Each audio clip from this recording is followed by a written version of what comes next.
तर पहलगाममध्ये अडकलेलं दैसरमधील नवविवाहित जोडपं सुखरूप घरी परतले। काश्मीरी मुस्लिम ड्रायव्हरने जोडप्याला पहलगाममधून बाहेर पडण्यास मदत केली। पर्यटक जोडप्याने या संपूर्ण घटनेचा थरार सांगितलाय।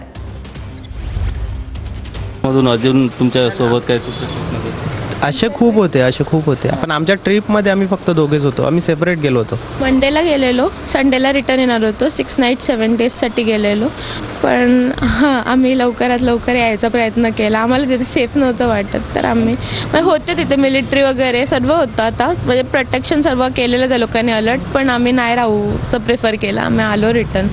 काश्मीरच्या लोकांनी हल्ला केलेला असं वाटत नाही आहे।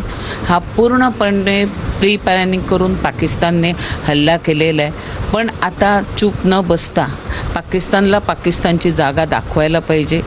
जे म्हणजे एकदम निष्पाप लोक होते त्यांना मारलं त्या लोकांनी, तर त्यांना खूप स्ट्रिक्ट प्रकारे त्यांना ॲक्शन घेऊन त्यांच्यावरती काहीतरी कारवाई करून त्यांना हे करायलाच पाहिजेत। असं म्हणजे खूप लोक तिथे निष्पाप मारली गेली। समोरून आमच्या गेली असतील तरी आम्हाला पत्ता नसेल, कारण आम्ही तेव्हा निघालो खालती यायला। छोटी मुलं होती खूप। काय आता झालं असेल आम्हाला खरंच माहिती नाही। आम्ही तिथून लगेच निघालो आणि रूमवर आलो। त्यांच्यावरती खूप स्ट्रिक्ट ॲक्शन घ्या आणि त्यांना जे आहे ते म्हणजे लगेच कारवाई करा। कॅमेरामॅन गणेश मोरेसह गोविंद ठाकूर, TV9 मराठी, मुंबई।